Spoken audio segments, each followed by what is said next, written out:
Bonsoir à tous, bienvenue dans ce 19h. Tout d'abord, le président de la République, Abdelaziz Bouteflika, a adressé un message de félicitations au président sahraoui Brahim Ghali à l'occasion du 34e anniversaire de la création de la République arabe sahraoui démocratique, dans lequel il lui a réitéré le soutien indéfectible de l'Algérie au droit du peuple sahraoui à l'autodétermination à travers l'organisation d'un référendum libre et transparent. Le Premier ministre Ahmed Yahya a reçu aujourd'hui le ministre nigérien des Affaires étrangères, de la coopération, de l'intégration africaine et des Nigériens de l'extérieur, Kala Nkourao, qui effectue une visite de travail à Alger. L'audience s'est déroulée en présence du ministre des Affaires étrangères, Abdelkader Msahel. Les membres du Conseil de la Nation ont procédé ce mercredi lors d'une séance plénière à l'adoption de la liste des vice-présidents et à la validation de la qualité de membres de 3 nouveaux sénateurs désignés au titre du tiers présidentiel. Lors de cette séance présidée par Abdelkader Ben Salah, président du Conseil, les présidents des groupes parlementaires ont été désignés, 9 commissions permanentes installées et la qualité de membres de 3 nouveaux sénateurs désignés par le président de la République, Abdelaziz Bouteflika, au titre du tiers présidentiel, a été validée.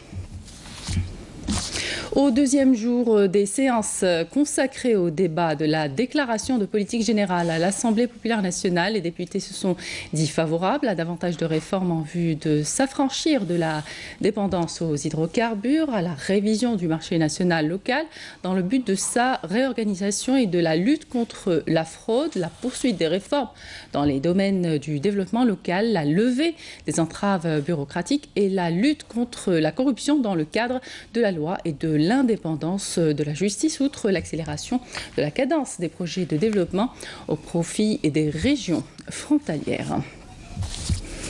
Le général de corps d'armée Ahmed Gaïd Salah, vice-ministre de la Défense nationale, chef d'état-major de l'armée nationale populaire, a poursuivi sa deuxième journée de visite en 6e région militaire à Tamanrasset par l'inspection de quelques unités déployées au niveau du secteur opérationnel d'Ingazem et la supervision de l'exécution d'un exercice tactique avec munitions réelles, Rad Sahra Nejmahar.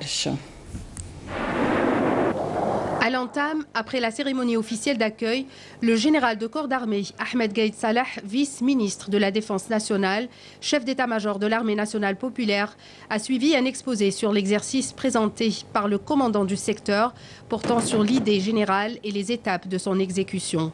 Au niveau du champ de tir et de manœuvre du secteur, le général de corps d'armée a suivi le déroulement des actions menées par les unités ayant pris part à l'exercice appuyé par des hélicoptères de combat et d'héliportage qui a été exécuté avec un haut sens de professionnalisme. Des indices qui dénotent du degré de l'état près des unités du secteur opérationnel d'Ingazem en particulier et celle de la 6e région militaire en général.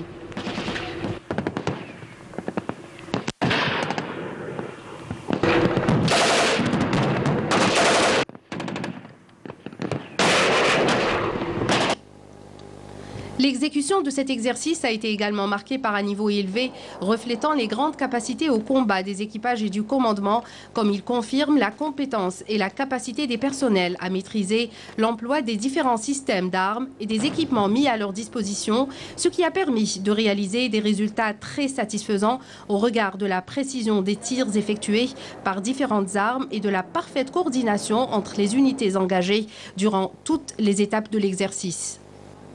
À l'issue de l'exercice et lors d'une rencontre de débriefing et d'évaluation avec les éléments des unités ayant pris part à l'exercice, le général de corps d'armée a affirmé que les résultats obtenus sont des résultats encourageants pour l'ensemble des participants à cet exercice. Parmi les principaux piliers sur lesquels repose l'effort de développement réussi figure l'emploi judicieux, voire l'aptitude à tirer profit judicieusement des expériences accumulées et de celles acquises lors de ces dernières années de préparation. C'est dans cette optique que le haut commandement de l'armée nationale populaire s'attelle avec le soutien et les orientations de son Excellence, Monsieur le Président de la République, chef suprême des forces armées, ministre de la Défense nationale, à émettre des instructions, des orientations et des recommandations dans ce sens. Aussi, je veille personnellement à travers ces visites périodiques et régulières à accompagner tous les efforts consentis par l'ensemble de nos unités et à réunir toutes les conditions indispensables pour leur réussite et pour l'aboutissement de leurs objectifs.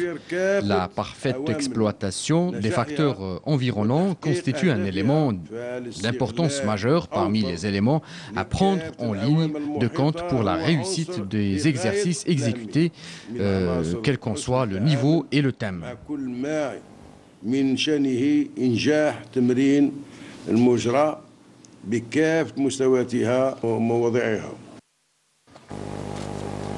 Le général de corps d'armée, Ahmed Gaïd Salah, a présidé ensuite la cérémonie de baptisation du siège du secteur opérationnel d'Ingezem au nom du shahid Dahmani Hamadi, et ce, en présence de membres de sa famille honorés à cette occasion.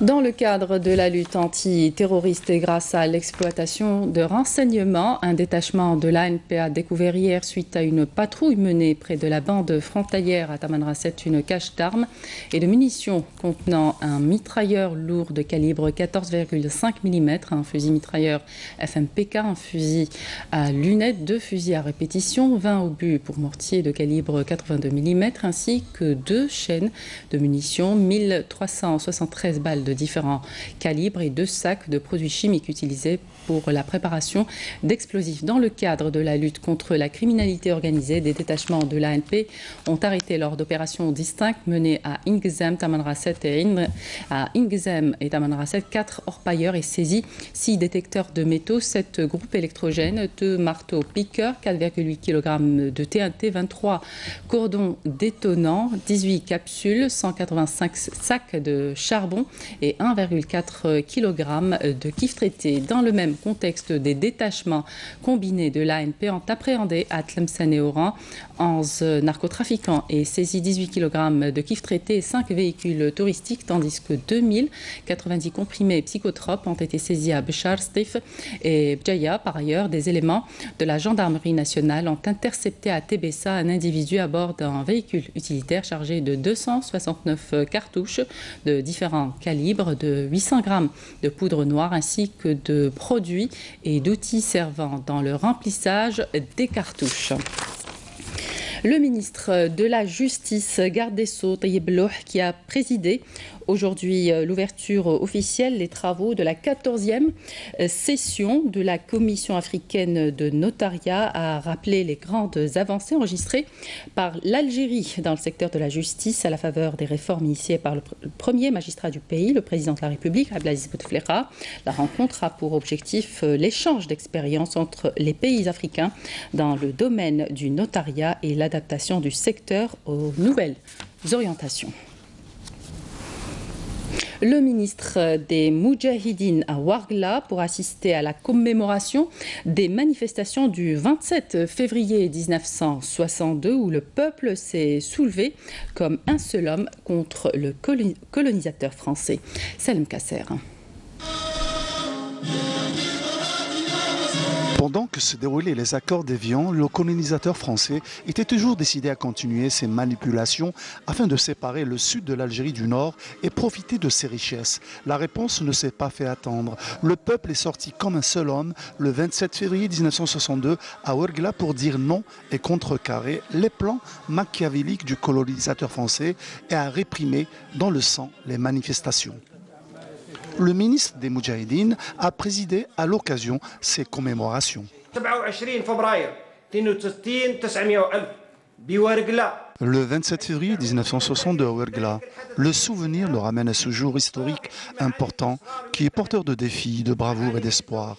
Que les enfants de cette région et des autres régions limitrophes, dans un élan révolutionnaire et vaillant, ont pris le flambeau de la lutte courageuse contre le colonisateur.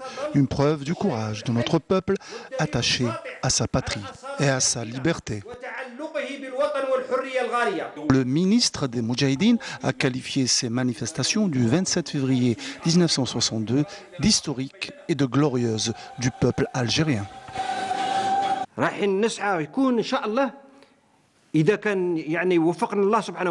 Nous allons, si Dieu le veut, réaliser des documentaires historiques sur chaque wilaya qui retracera les événements de la période allant de 1830 à 1962. À chaque wilaya, son histoire écrite et filmée. La célébration a été clôturée par plusieurs inaugurations et hommages, notamment celui rendu au président de la République, Abdelaziz Bouteflika.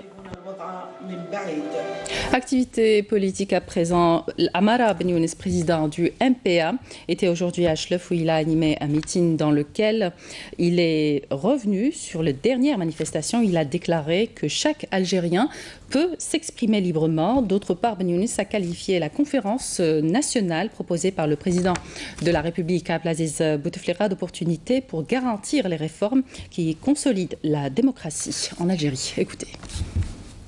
كل جزائري عنده حق باش يعبر على المشروع تاعو، ولكن ايضا احنا ثالث عندنا الحق باش نعبروا على افكارنا، احنا ثالث عندنا الحق باش نساندوا المترشح اللي حبينا نساندوه.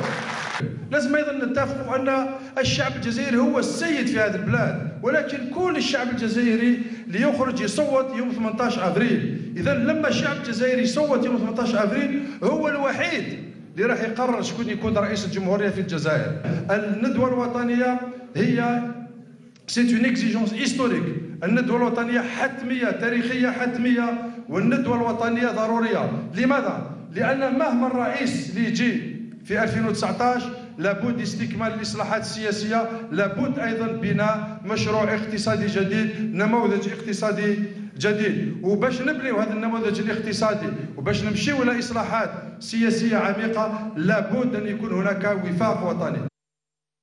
Plus de 30 opérateurs économiques algériens au Salon international de l'agriculture de Paris, salon qui permet aux opérateurs algériens d'organiser des rencontres avec leurs homologues de France et des autres pays européens en vue d'examiner les voies de partenariat et de commercialisation, d'accès aux différents marchés internationaux, particulièrement les marchés européens. Écoutez. Très heureuse d'être présente à ce salon qui met en lumière les produits algériens. C'est la seconde, pour ma part, c'est la seconde fois que je viens à ce salon. Un beau salon, le pavillon algérien est très beau avec des produits tout à fait nouveaux puisque l'an dernier il y avait du vin, des dattes. Cette année on a des produits aussi agricoles, des légumes, des produits aussi tout à fait innovants que je ne connaissais pas. Par exemple du vinaigre de dattes, par titre personnel je ne connaissais pas. Donc je suis très heureuse avec mon collègue Didier Martin d'être présente ici à ce salon. Je crois que c'est aussi important que l'Algérie et la France puissent travailler dans un partenariat de confiance, de respect mutuel, avec des accords tout à fait équilibrés. Et je pense qu'il y a aussi un marché ici pour les produits algériens en France, tout comme il y a aussi un marché pour les produits français en Algérie. Je crois que les deux pays ont véritablement un avenir commun. Je suis très heureux d'accompagner la présidente du groupe d'amitié France-Algérie, ma collègue Fadila Kadabi, ici au Salon de l'Agriculture, qui est un grand rendez-vous pour toutes les agricultures du monde. J'ai noté dans la visite du stand de l'Algérie une vraie volonté d'aller vers la qualité, aller vers l'excellence des produits, de désigner l'origine des produits. Et je crois que c'est une chance de succès pour l'exportation de ces produits dans un marché comme la France et l'Europe en général, qui est très attaché à l'authenticité et à la qualité des produits. Donc je souhaite bonne chance aux producteurs et aux industriels algériens dans leur conquête du marché européen. نشكروا الضياف اللي جاونا المعرض وخاصة المنتوجات تاع الجزائر، نشكروا سعادة السفير مع النواب تاع السيدة النائبة والسيد النائب اللي حضروا معنا. وراهم شافوا المنتوج تاع الجزائر، والمنتوج تاع الجزائر تقريب طبيعي، وإحنا ككل فلاحين على مستوى العالم نعرضوا المنتوج تاعنا باش ندخلوا الأسواق هذه الدولية وباش نشاركوا في الاقتصاد الوطني، وبارك الله فيكم. نشكر. Et à propos d'exportation, justement, une cargaison de 25 tonnes de pommes de terre a été exportée lundi dernier depuis la wilaya d'El Oued aux îles Canaries, en Espagne, via le port d'Alger. Ce programme vise l'ouverture de nouveaux marchés extérieurs aux produits nationaux, la diversification de ressources alternatives aux hydrocarbures et l'ancrage de la culture d'exportation chez l'opérateur économique algérien. Les détails avec Salem Kasser. Cette opération effectuée par voie terrestre dans la commune de Hassi Khalifa vers le port d'Alger par conteneurs frigorifiés pour être ensuite exportés s'inscrit dans le cadre du programme d'exportation des produits agricoles de la Chambre de l'agriculture de la wilaya d'El Oued. Le programme qui est suivi par les agriculteurs est le respect des normes et le taux d'engrais et de pesticides utilisés. Nous arrivons à avoir un produit de haute qualité, en d'autres termes une pomme de terre exportable de Oued Souf. Ce programme vise l'ouverture de nouveaux marchés extérieurs aux produits agricoles nationaux, notamment la pomme de terre de Oued Souf. La wilaya est leader sur le plan national avec une production de 8 millions de quintaux. La pomme de terre de la wilaya d'El Oued s'est imposée grâce à sa qualité exceptionnelle.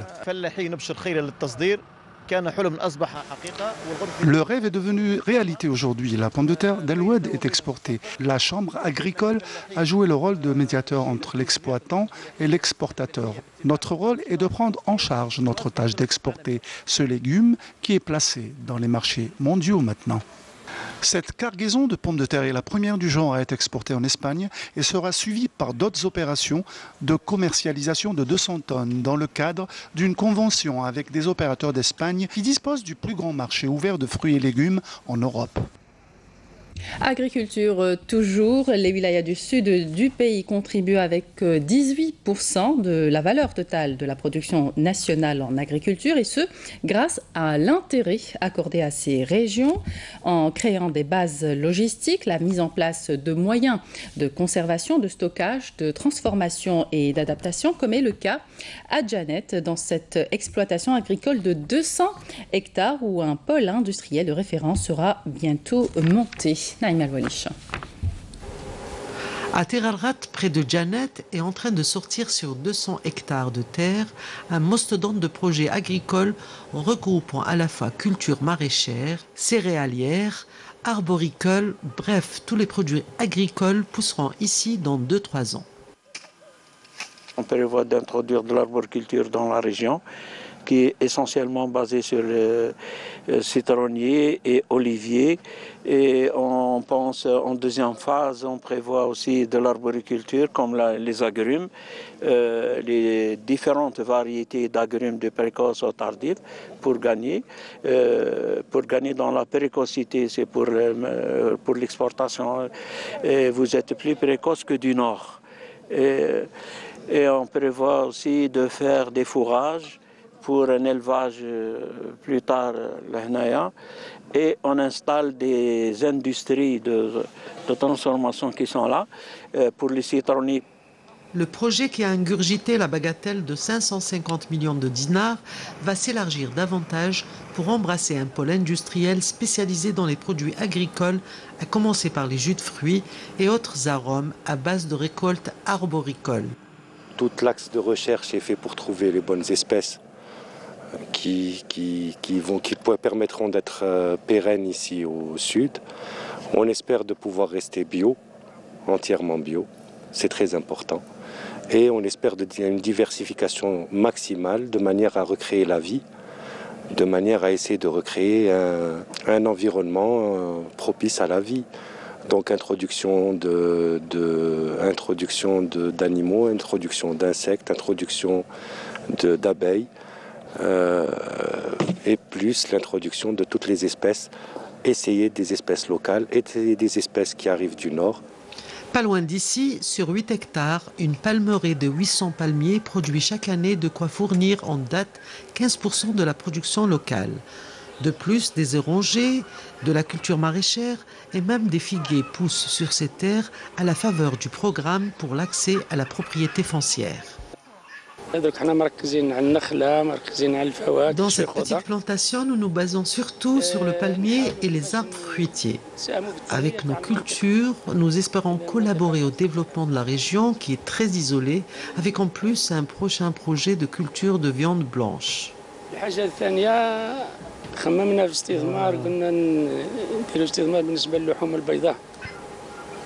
D'ici 2 à 3 ans, la région de Ter El Ghart à Janet promet de devenir une véritable oasis où fleuriront des dizaines de produits destinés au marché local, longtemps éprouvés par la rareté et donc la cherté des biens agricoles. Dans l'actualité également, la 17e édition de Jazz Agro, un espace où les industries agroalimentaires peuvent faire la promotion de leurs produits. La fabrication des pâtes reste néanmoins très insuffisante en dépit de la grande consommation des Algériens. Nesrine Bensaïdi. En dépit de la grande consommation de pâtes alimentaires et de ses dérivés en Algérie, la production reste insuffisante. L'instabilité de la qualité de la matière première et les difficultés de stockage demeurent les raisons principales. Ça n'a pas été facile. Il y a des moments de problèmes de qualité du blé, de la farine, le blé dur, comme nul ne peut le maîtriser, vu qu'à chaque importation, le grain de blé provient d'un pays autre. Une fois c'est le Canada, une fois c'est la France, une fois c'est... Je sais pas. Ce qui fait à chaque fois il y a une qualité. Et de temps en temps, il y a une qualité qui n'est pas appréciable. Producteurs de pâtes ou même groupes de distribution, ils sont tous présents à la 17e édition du Salon international de l'agroalimentaire Jazz Agro, avec un seul et même objectif, décrocher des relations de partenariat. Les pâtes algériennes, ça nous intéresse beaucoup. Et ce que j'ai vu, ce qui manque pour les Algériens peut-être, c'est l'emballage pour bien présenter leurs pâtes. Je vis en Allemagne. J'ai eu la chance de goûter au couscous algérien, que j'ai trouvé très bon. Je compte ouvrir un restaurant spécialisé dans le couscous en Allemagne. Améliorer et développer la production agroalimentaire, notamment dans le domaine des pâtes et de ses dérivés, un défi à relever par les participants afin de développer la production nationale et mener au mieux la bataille de l'exportation des produits agricoles et agroalimentaires nationaux. Mis en service en décembre 2015, l'ancien port de pêche d'El Khala dans la wilaya de Taref a fait l'objet d'importants aménagements, des aménagements qui ont permis, entre autres, d'améliorer les espaces d'accueil de cette infrastructure. Saïda Mayouf. Le nouveau port de pêche de la ville balnéaire d'El Khala, anciennement la cale d'At-Taref, inauguré fin 2015, est venu à point nommé renforcer les infrastructures du secteur de la pêche dans cette wilaya comptant 92 km de côte. Il est déjà en service depuis décembre 2015 avec les services de base, c'est-à-dire la pompe à essence, la station d'avitaillement, l'existence des services de sécurité, l'administration de port et de pêche, et la sûreté urbaine.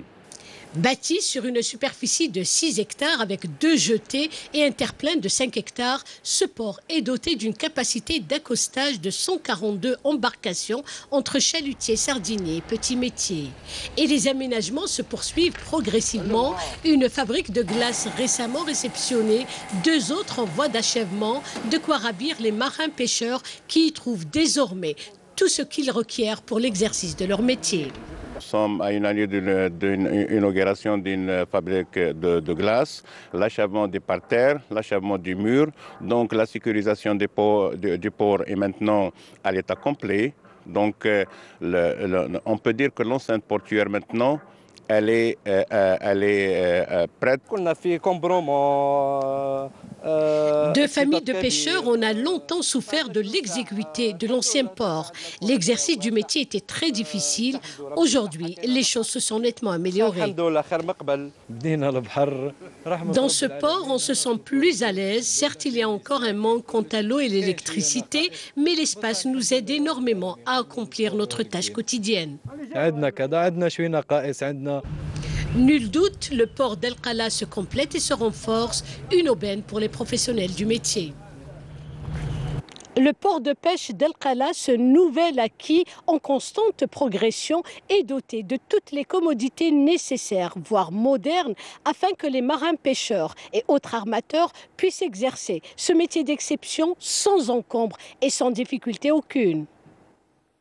Avec une capacité de production de plus de 5 millions de tonnes, la cimenterie d'El Beskria envisage d'investir le marché international. Amélie Siridir. S'étalant sur une superficie de 100 hectares, l'usine El Beskria est l'une des plus importantes cimenteries d'Algérie. Elle compte actuellement 3 lignes de production de ciment gris. La capacité de production dépasse les 5 millions de tonnes, ce qui fait que cette usine est la plus grande en Algérie. Actuellement, nous avons 3 lignes de ciment gris en cours de production. Couvrir les besoins du marché national et passer à l'exportation devient la priorité des responsables de cette usine, qui compte faire des extensions et créer une 4e ligne de production de ciment blanc. Nous avons déjà entamé une première opération d'exportation de clinker.